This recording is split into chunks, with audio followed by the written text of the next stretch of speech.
नमस्कार प्यारे बच्चों। आज हम जिस विषय पर बात करने जा रहे हैं वो विषय है रचना के आधार पर वाक्य भेद और उनका रूपांतरण। रूपांतरण अर्थात उनमें परिवर्तन कैसे करेंगे। दो या दो से अधिक शब्दों के सार्थक समूह को वाक्य कहते हैं। कैसे? जैसे हम बात करें सत्य से विजय होती है, इस वाक्य में एक पूरा पूरा अर्थ निकल रहा है। परंतु वहीं अगर केवल शब्दों की बात करें, हमने इस वाक्य को बनाने के लिए किन शब्दों का प्रयोग किया? सत्य विजय होती। अगर हम इन शब्दों को जैसे दिखाई दे रहे हैं वैसे ही लिख दें तो वो एक पूर्ण वाक्य नहीं बन रहे हैं, क्योंकि उनका अर्थ नहीं निकल रहा है।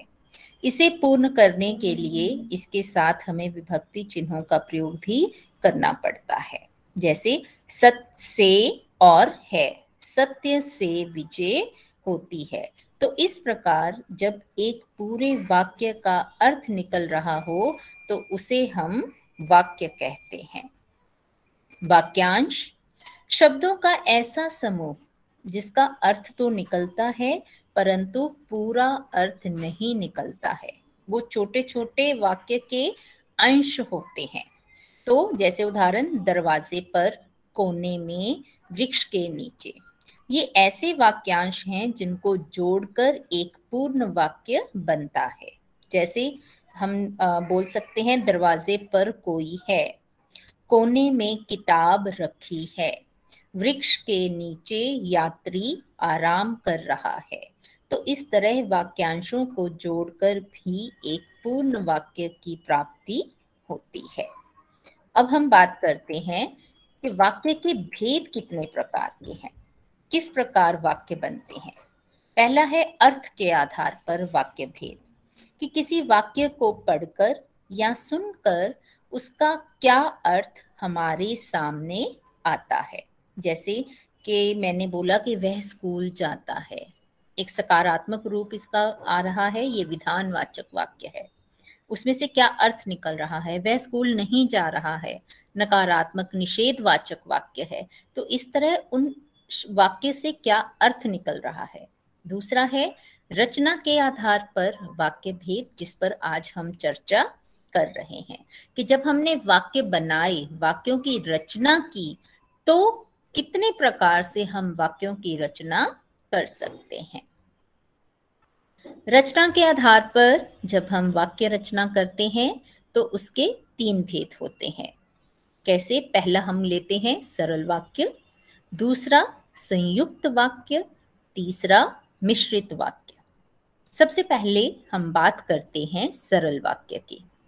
सरल वाक्य एक ऐसा वाक्य है जिसमें एक ही क्रिया होती है या जिस वाक्य में एक ही उद्देश्य या एक ही विधेय होता है, वे वाक्य सरल वाक्य कहलाते हैं। जिसे हम साधारण वाक्य भी कहते हैं, जिनमें से एक साधारण अर्थ निकल रहा है। वह स्कूल जाता है, मुकेश पढ़ता है, संगीता चलती है, राकेश ने भोजन किया, अध्यापक पढ़ा रहा है, विद्यार्थी पढ़ रहे हैं। तो इसमें इन सब वाक्यों को हम कहेंगे साधारण वाक्य या सरल वाक्य। अब उद्देश्य और विधेय हमने बात की। उद्देश्य किसे कहते हैं? कर्ता, जो काम कर रहा है। जैसे मुकेश पढ़ता है, इसमें जो मुकेश है वे उद्देश्य है और पढ़ता है विधेय, अर्थात कर्ता ने क्या क्रिया की है। यहाँ पर एक बात विशेष ध्यान में देने वाली है कि इसमें कर्ता कभी कभार एक से अधिक हो सकते हैं, परंतु क्रिया सदैव एक ही रहेगी। सरल वाक्य में एक से अधिक क्रियाएं नहीं हो सकती हैं। जैसे हमने अभी उदाहरण देखी, मुकेश पढ़ता है। अगर मैं यहाँ पर बोल दूं कि राम और मुकेश पढ़ते हैं, तो राम और मुकेश दोनों ही कर्ता में आएंगे, उद्देश्य में आएंगे।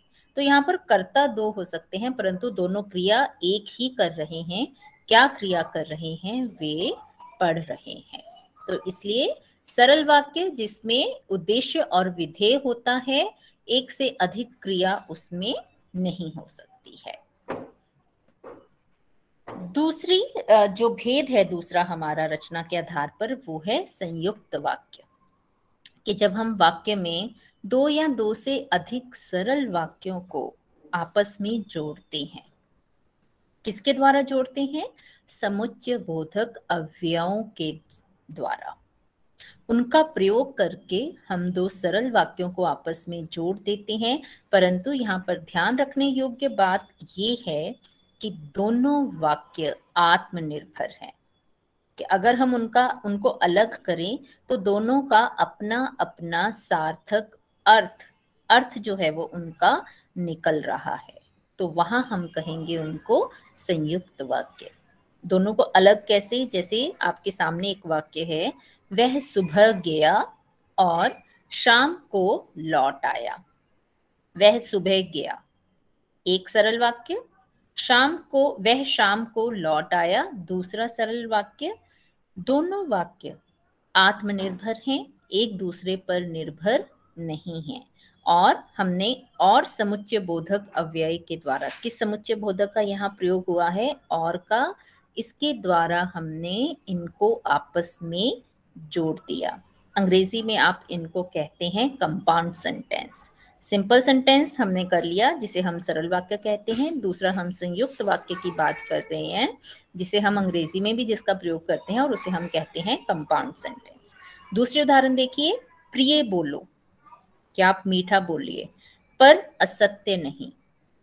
असत्य नहीं बोलो, दोनों को अलग किया, प्रिय बोलो, असत्य नहीं बोलो, और हमने उनको जोड़ने के लिए क्या किया? पर का प्रयोग कर दिया। मैं आया और वह गया, यहाँ पर भी दोनों का अलग अलग अर्थ निकल रहा है। दोनों वाक्य आत्मनिर्भर हैं, जिनको हमने आपस में जोड़ दिया।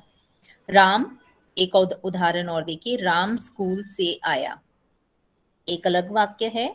राम ने आकर खाना खाया, या राम ने खाना खाया, ये भी दूसरा अलग वाक्य है। अब मैं इसको जोड़ूंगी कैसे? राम स्कूल से आया और उसने खाना खाया। दो सरल वाक्यों को और समुच्चय बोधक अव्यय के द्वारा जोड़कर मैंने इसको एक संयुक्त वाक्य में परिवर्तित कर दिया, उसका रूपांतरण कर दिया। मिश्रित वाक्य, कॉम्प्लेक्स सेंटेंस। कॉम्प्लेक्स थोड़े मुश्किल, जिसमें एक तो मुख्य या प्रधान वाक्य है, कि जो मुख्य रूप में कोई कार्य हो रहा है, और जो दूसरा है वह आश्रित उपवाक्य है। उपवाक्य वाक्य का हिस्सा, और आश्रित अर्थात मुख्य या प्रधान वाक्य के ऊपर निर्भर है। इनमें एक तो मुख्य उद्देश्य होता है, और मुख्य विधेय के अलावा, मुख्य उद्देश्य मतलब एक मुख्य कर्ता और क्रिया के अलावा एक से अधिक समापिका क्रियाएं हो सकती हैं। उनको जोड़ने के लिए एक से अधिक क्रिया का प्रयोग हो सकता है। मिश्रित वाक्य को बनाने के लिए हम जिन अव्ययों का प्रयोग करते हैं वो हैं जैसे तैसे, जो सो, यदि, तो, कि। ये सारे जो हैं इन्हें हम कहते, इनका हम प्रयोग करते हैं मिश्रित वाक्य को बनाने के लिए। जैसे उदाहरण देखिए, ज्यों ही उसने दवा पी वह सो गया। ज्यों, ज्यों से हमने उसको एक आश्रित वाक्य बना दिया, क्योंकि जैसे ही हम शुरू करेंगे वैसे ही, जैसे वैसे, तो उसको समाप्त करने के लिए हमें वैसे का प्रयोग करना पड़ेगा। जैसे ही उसने दवा पी वैसे ही वह सो गया। यदि परिश्रम करोगे तभी उत्तीर्ण हो जाओगे या उत्तीर्ण हो पाओगे। मैं जानता हूं कि, मैं जानता हूं, क्या जानते हैं? पूरा अर्थ नहीं निकल रहा, अधूरा वाक्य है। क्या जानते हैं? मैं जानता हूं कि तुम्हारे अक्षर अच्छे नहीं बनते हैं। तो ये हमारा है मिश्रित वाक्य। थोड़ी सी उदाहरणों पर हम चर्चा करते हैं। जब असफल हो गए तो शोक करना व्यर्थ है। कौन सा भेद है ये? मिश्रित वाक्य, क्योंकि जब और तो का प्रयोग हुआ है और एक प्रधान वाक्य है, दूसरा आश्रित वाक्य है। सूर्य उगा और अंधेरा नष्ट हुआ। सूर्य उगा आत्मनिर्भर वाक्य है, अंधेरा नष्ट हुआ आत्मनिर्भर वाक्य है। उनको और के द्वारा जोड़ दिया गया तो ये बन गया संयुक्त वाक्य। जब तक, अब जैसे ही जब तक का प्रयोग हुआ है, हमें पता चल रहा है कि ये मिश्रित वाक्य है। जब तक विध्वंस नहीं होता तब तक नव निर्माण संभव नहीं हो सकता। मिश्रित वाक्य, मैंने उसे पढ़ाया, आत्मनिर्भर वाक्य। उसे नौकरी दिलाई, आत्मनिर्भर वाक्य। दोनों सरल वाक्यों को आपस में जोड़ा और के साथ, मैंने उसे पढ़ाया और नौकरी दिलाई, ये हमारा बन गया संयुक्त वाक्य।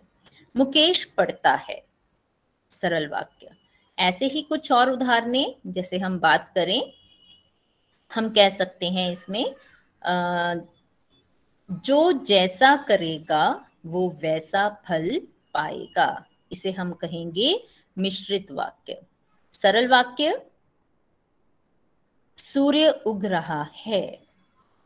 संयुक्त वाक्य के उदाहरण, अब मैंने मान लीजिए आपको एक उदाहरण दी, जवाहरलाल नेहरू देश के प्रथम प्रधानमंत्री थे। सरल वाक्य, मैंने जवाहरलाल नेहरू जी के बारे में बताया कि वो देश के प्रथम प्रधानमंत्री थे। अब मैंने उसको संयुक्त वाक्य बनाना है तो मैं क्या करूंगी, पहले मुझे उससे दो सरल वाक्य बनाने पड़ेंगे। तो मैं क्या बोलूंगी, पंडित जवाहरलाल नेहरू थे और वह देश के प्रथम प्रधानमंत्री थे। दो सरल वाक्य मैंने बनाकर उनको और के द्वारा जोड़ दिया।